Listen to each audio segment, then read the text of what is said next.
What side you on? What side you on, man? What side you on? What side you on, man? What side you on? What side you on? Hey, see, I know what side I'm on, man. What side you on? What side you on? What about you? Welcome to The End Result. I am Lynn Rollins here today with David Arstead of David for Colorado. So I'm so excited. Thank you for joining us today. We're going to talk on some important issues that I believe hopefully all Coloradans are interested in. You're running for office. Before we go into questions, would you just take a few minutes to share about who you are and your passion? I'd love to. Thank you. Well, I grew up here. My folks moved here in '71 when my dad went from active to reserve status in the Army. And I grew up in the schools here in Aurora. I went through East Ridge and Prairie and Overland. Graduated from Overland in '86. And then I went out of state for education. Mm-hmm. And I was working overseas as an international lawyer when my daughter was born. And I convinced my wife to move back here to Aurora, saying it's the best place in the world to raise kids. Been back here since '04. Okay. My daughter is now a sophomore at my old high school where she's a cheerleader. She's got Down syndrome, but she's doing really well there, and the school has been really supportive, and that's, you hear the scary stories about what it's like to have a kid with special needs in the system, but they've been really good for her. That's wonderful. Now, I did a little Google search on your name because it's a very interesting name. To put it mildly, yeah. Yeah, It throws people. And what I found, even when I Googled, it means gift of God. Tell me a little bit about your family, what you remember about your grandparents, where maybe you got this drive to run for office. Well, let's see, my grandfather came over here from Norway by himself as a teenager. Now, I've got two teenagers, and the thought of them on a boat going here from Europe, landing at Ellis Island, going alone to Montana in order to meet some distant relations. That scares the crap out of me. Yeah, I mean, he's a visionary. Yeah.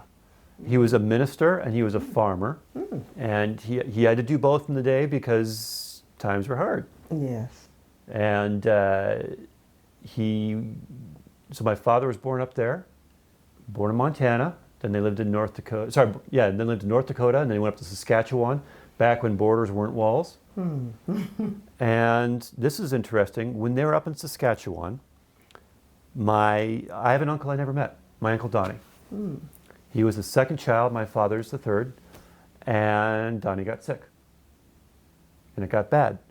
And my grandmother had to get on a train from Saskatchewan and go down to the Mayo Clinic, which was one of the best hospitals in the world. Yes. It was in southeastern Minnesota, and I don't even know how long that would have taken by train back in the 30s. Wow. Because that's a long distance. It is. And she had to leave her family on the farm, which would have been hard because she had young kids. And Donnie died. Guess what he died of? I have no idea. Strep throat. Oh my goodness. Something's very treatable.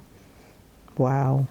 So, I mean, and you think about how getting decent treatment can save lives. Yeah, we're going to go into healthcare. You guys just keep listening. Okay, as the people of Colorado, they elect state representatives to serve them. That's right. They want them to serve them regardless if they're rich or poor, black or white, purple or green. How will you serve others in the community in the state of Colorado? It's something I've been trying to do all along by volunteering in my daughter's school, by volunteering on state boards, and by being very active in my church, where I've been on church council, where I was a Sunday school teacher for 6 or 7 years for the high school students. But I will constantly go out and talk to people and find out what their needs are. Okay. When I ran for U.S. Congress a couple of years ago, and I did it because I heard Mike Coffman endorse a Republican health care plan that would have shredded the Affordable Care Act that was a safety net for my daughter and my wife. When I heard him do that, it took me back to when my son was 5 months old and my daughter was 2.5.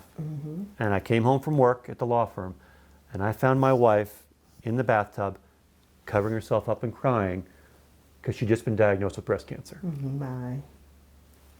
And that was scary. It is. Because I had to make myself indispensable at the law firm because we couldn't afford to lose health care.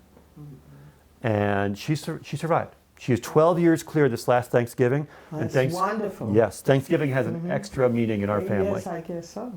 Yes, should. But we didn't know then what was in front of us. And even though she's a survivor, she'll always have a pre-existing condition.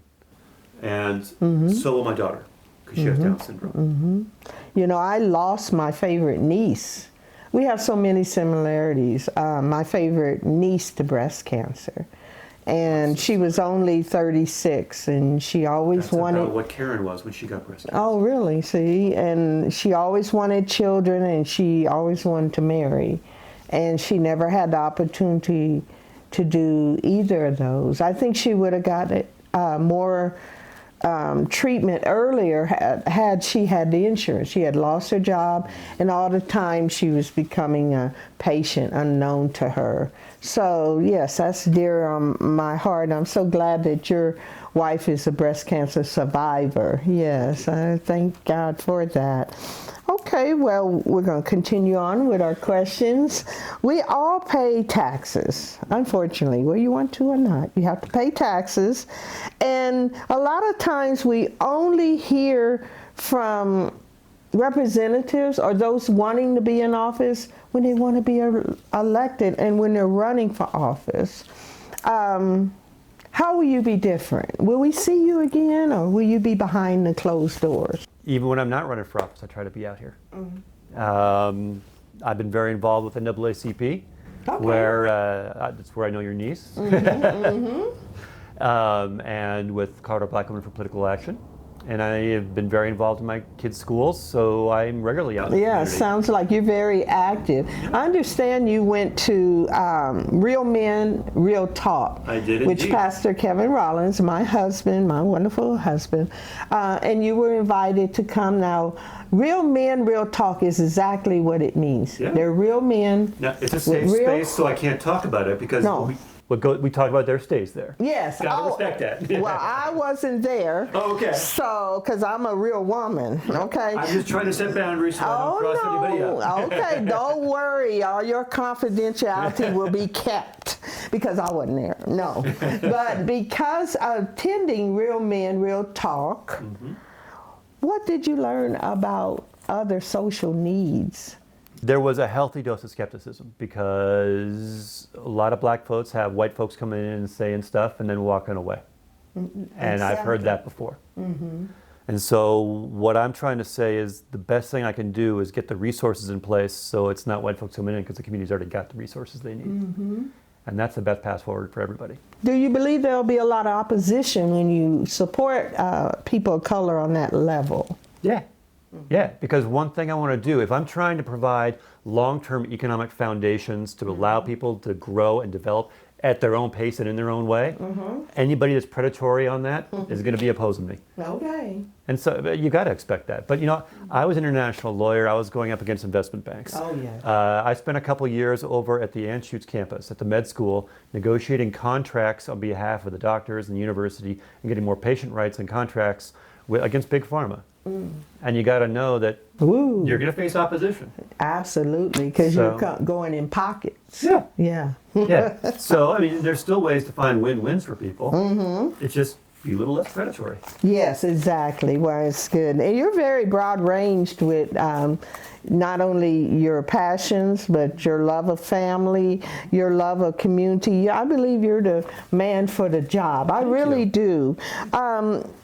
I received in the mail yesterday this big flyers about the state government option, and it, you know, many Coloradans will, if this passes, my understanding, I'd like you to elaborate on it a little bit, they'll have less control over their health care, which a lot of people feel it puts politics over patients. What's your thoughts on that? And what do you know about this state government option? Now, the state option was, how it came out was there's a rep in the mountains that I like a lot named Dylan Roberts, and his community is getting absolutely hammered with healthcare costs. You get the rich folks coming in to go skiing, but there's not a lot of wealth in the community for the folks that live there long term. And then they don't always have the doctors there. And so their healthcare costs are some of the highest in the country. And there's not a lot of money for the people that clean the houses of the rich folks. Right. And so what he did is he sent a bill last year that said that the Department of Insurance and what's called HCPF, that's an acronym for the Department of Healthcare, Policy, and Finance, to get together and find out what a public option could look like in the state of Colorado. And they came out with the first version I read a few months ago, and then they came out with a final version I have not read, and I haven't seen the legislation yet. Okay. But the original idea was that they recommended was that every provider require a plan that is more accessible to regular folks. And they were going to try to get cooperation from doctors and hospitals to decrease their costs in certain areas. How they were going to manage that and how much they talked to the Colorado Medical Society or the hospital groups to get their cooperation, I don't know. Mm-hmm. Now, in terms of control, that control was not part of what I saw at that time. But we also, when we have these conversations, we also have to recognize that ideally we want the doctors making the decisions in conjunction with the patient, of course. Yes. But right now we've got health insurance, the companies in there interfering with what doctors can do and telling you what you're allowed to do. Mm-hmm. And so saying it's the state is kind of a boogeyman because there's always someone interfering right now. I want us to look at all our options to get the best possible outcome for our patients, for our kids. Yes. My father's in the hospital right now, and we want to have the best outcome for him without insurance getting in the way. Yes, you do. It should be about the patient, yes. Yeah. So with that, we also have a major issue here in Colorado with homelessness. We sure do. And I don't think any person can say in Colorado that they have not seen the homeless. They haven't witnessed them either asking for money or just observing them. I'd like to really focus on the veterans. What do you believe needs to really happen for the homeless veterans that have served this country? There are so many more supports that we need to provide our veterans. And although I admire your take on homelessness, we also need to have a much broader view of support for our veterans. Mm-hmm. The suicide rate for our veterans is completely out of control. Mm-hmm. We need to make mental health supports available to them. And we also need to destigmatize mental health so people don't feel like a failure if they seek it. Mm-hmm. Yes. I haven't forgotten homelessness, I promise. Mm-hmm. I just want to acknowledge that there's so much more we can do for our vets. Mm-hmm. Specifically on homelessness, decades ago, our state passed a prohibition on rent control. And there are pluses and minuses with rent control. I don't have the full details on that. I want to drill down more on that because at heart, I'm a policy wonk. And I want to see how all the pieces fit together to get best possible outcomes.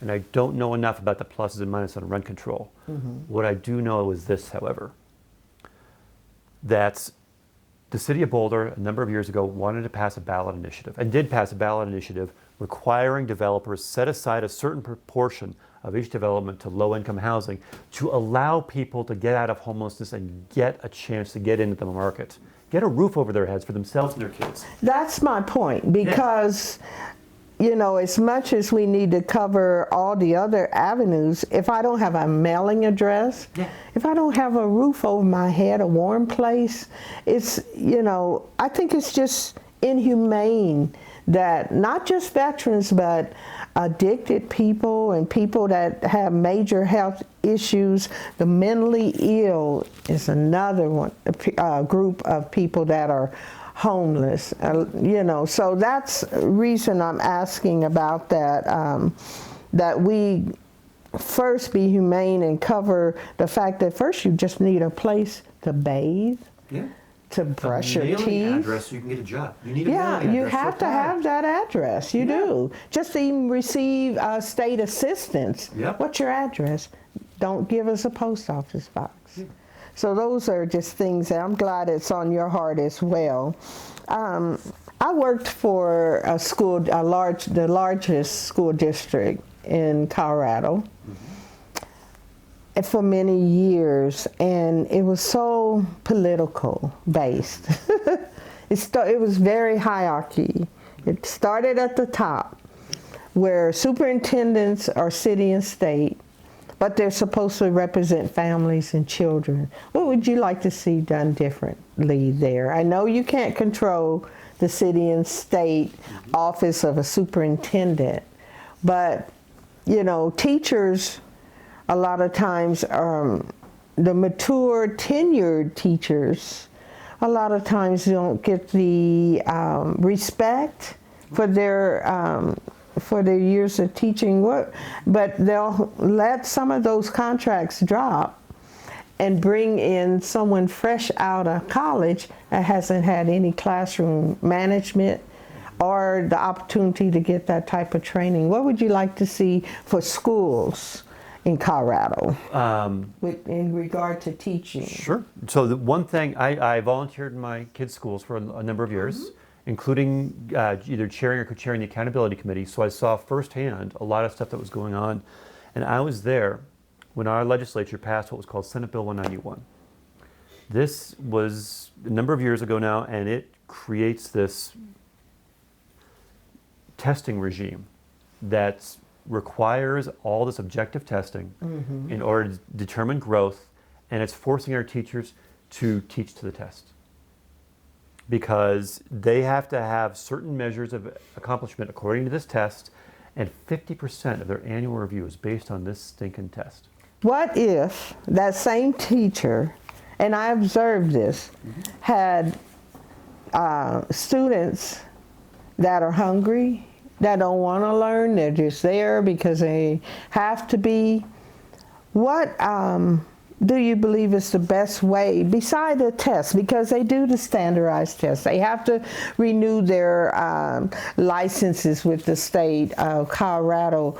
The standardized test is just a foundational baseline, don't you think? It's a very clumsy tool. It is. And right now, and think about it. Take the situations you're talking about, where the kids are coming hungry, or there's something going on at home, and they're distracted because they've got stuff in their family. Yes. Now, if you're teaching to the test, you can't accommodate that very well. No. And what this Senate Bill 191 does is it completely destroys any initiative for creativity to address what's going on right in front of them. And because 191 imposes so much on schools and so much on districts, there's all this added administration, so there's more dollars being devoted to administration and reviewing these tests. That's the hierarchy, yes. Yeah. Well, let's just get rid of 191. Teachers weren't involved in creating this assessment process anyway. Let's just strip mine it. Get it out of there. Get more dollars in the classroom now and talk about something that's meaningful. What can we do? Let's talk to the people on the front line first, the teachers, and say, what is a better measure to get success for our kids? What will be more meaningful for our kids 5-10 years down the line? What can we do now in your classroom? Every step of the way. What are you seeing? How many of your kids are hungry? When I was on the accountability committee at my kids' elementary schools right after the economic crisis, over half the kids in our school were on free and reduced lunch. These were my kids' friends. I mean, I was laid off, so we were struggling, but we weren't, there were people who were worse off than we were. And part of what we did, my co-chair and I, with our principal, was how do we make sure these kids don't feel stigmatized by getting the free lunch? Because even if they were hungry at home, we want school to be their safe space. We want them engaged and happy and comfortable and learning. Yes. I worked at an alternative high school for 7 years locally, and these were PO kids, you know, had parole officers and teen mothers. And one thing that I always did, I handled the free and reduced tickets. They used to get tickets. And now I'm on camera, yes, I fed kids. Because whenever kids would leave, I let it be known, if you're leaving, give me back your tickets so I can feed someone else. And you know, the kids gave me their tickets So that so it traveled fast. You know, if you're hungry, go see Lynn. She'll give you a lunch day. We can do things on a small level that affects people. I mean, if you're hungry, you're not going to listen to the teacher. But I thank you for that information. You were thinking outside the box. We get the best solutions when we get creative. Yes, absolutely. I like that. Well, can you share how we can improve communication between Republicans and Democrats? It seems on a national level, it's so challenging. What strategy do you think would help improve that communication? I think the more we talk about our interests and less we talk about our positions, the better off we are. Because true. If we talk about goals and we are more open to how we get there, and this is true on both sides. Democrats need to be more open. Yes. I mean, from one side, Democrats will say Republicans need to be more open, and Republicans will say the opposite. And it's everybody's house. We all need to do better at talking and reaching out, because not one of us has all the solutions. Yes, that's good. As a parent, as you are, of a child with exceptional needs, how will our children's lives be better because you're in office? It's something I think about every day. As a parent, you don't have the luxury of not thinking about that every single day. But you also, by virtue of that, you also start learning about resources that can open things up for a lot of folks. This is going to get a little technical, but I promise it's worth it. So when my daughter was in elementary school, kids with special needs have what are called IEP. It's required by federal law. Yes. It's an individualized education plan. Now, you have to meet every year with the teachers and figure out what you're going to do for the upcoming year to get better results. Yes. Now, schools have two different ways to meet this. There are two different models. One's called a pullout.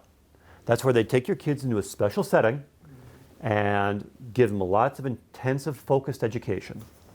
I call that the special ed ghetto. The other is the push-in model. And this was the original idea of special ed back in the 70s when they first conceived it.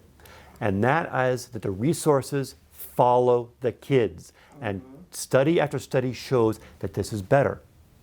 It is better for the kids with special needs, but here's the kicker. It's better for everybody else too, because the resources follow the kids. When my daughter had the resources follow her into the classroom, like education, like reading interventions, I absolutely required that those specialists that were helping her were also available to other kids, and every kid in that class benefited.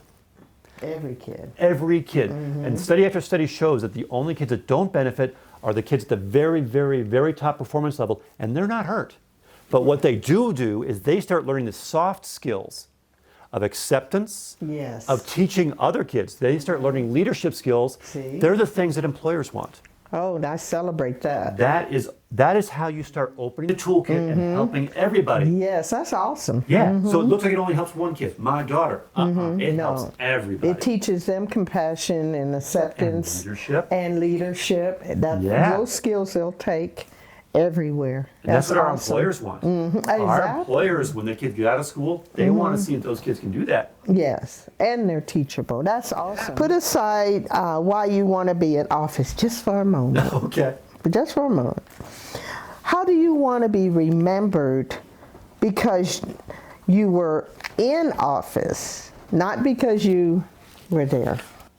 I want people to think that their lives are better because of what I did. That I actually created legislation that made their lives better. And, the goal for my parents, and I'm sure yours, was they wanted to create a world that was better than they entered, so that things were easier for you than they had it. And I worry about if I can do that for my kids. I want to create something that restores that hope for parents. So on a humanitarian level. Yeah. Yeah. That's how you want to be remembered. As someone that helped create a foundation so people could continually to aspire that their kids would have it better than they had it themselves. Education is strong for you. Education, healthcare, the healthcare of our kids. My daughter lost 15% of her body weight in the first year of life, and she went back to the NICU. So trying to make sure our kids are healthy, they're learning, and they have a chance at success when they're adults, that's what I want to be remembered for. Okay, It's you about want the kids. Yeah, it's about the kids, Yeah. and that's across the board, whether you're rich or poor. Yeah. Kids have the same equal opportunities. Right. Okay. It's equity. Yes, it is. Now we know, everyone knows that when you run for office, you have supporters. Yeah. You have those that make their support to make sure you get elected. I want you to, how are you going to remember those supporters that say, wrote the checks? It's real. Yeah. It's real talk here. Yeah. With a real woman, don't forget that. But Campaigns run on money. I can they tell you do. Yeah, yes, he could take a check. But some of those supporters can write the big numbers, the 00s. Not in our state. Not in our state? In our state, the absolute limit to donate to my campaign is $400. Period. Okay, that's the maximum. For an that individual. One yes. person can give. No, yeah, one person cannot give more. It's illegal to give Oh, more than okay, $400. well, see, I learned something so I'm here not today. getting thousands from anybody. Okay. I'm hoping to get thousands from everybody. Add it Collectively. up. Yes, exactly. But for that person that gives that $400, and they're looking at you and saying, David, here you go. Mm-hmm. Don't forget that I gave you that. Mm-hmm. You know what my passion is. Mm-hmm. How do you support the supporter, but remember the issues at your heart? Because I'm always honest with people. I'm always candid about where I am on things and say, this is where I am. And if we have a different point of view, we'll talk about it. Mm-hmm. But there's, at a certain point, you get to your values and say, I can't go past this. Okay. And, I want your support, but I cannot go beyond this. Okay. Okay. And that All seems a right. fair way to approach it. It's not, I know people that'll take the money and run, and I'm not one of those folks. No, I don't believe so, because I value your input today. But I think for some people it is a real issue. Well, I gave you this kind of support, and you're not, I don't see you doing what you said you would do. Yeah. And Well, I try to play it straight. If I'm going to pursue something, if I tell people that, that's my goal when I'm there. that's what the funding will support. Exactly. Yes. This is Okay. where I am. Can you support that? Okay. And I had one of my top supporters when I ran for U.S. Congress is not supporting me now because our views and our values lined up very well on the federal level, but we have different points of view on some of the state stuff. And that's okay. That's okay. Because yeah. there's clarity Yeah. between you and that person. Yeah. All right. And well, I that's love her good. and I respect her, but and certainly on education, I believe in strong public schools, and I'm not a fan of charters, especially because kids with special needs are frequently left out. Okay. So let me hand it back to you. All right. Well, let me ask you your final question for a few minutes. Tell me the end result for you. This is end result. So what is the end result for you? The end result is having an opportunity to get really good legislation to help a lot of folks right here in our community. I love Aurora. I love raising my kids here. That's why I moved my family across the world. And trying to get stuff in place so more folks can raise their kids here and feel happy and healthy, that is a good end result. It is. Thank you for your time. This is Lynn Rollins with the end result and David Arstead. Thank you, David, for Colorado. Don't forget. Thank you for joining us Thank you. today and much success on the campaign. Thank you very much for your time. Thank you. Goodbye. What side you on? What side you on? What side you on, man? What side you on? What side you on, man? What side you on? Hey, see, I know what's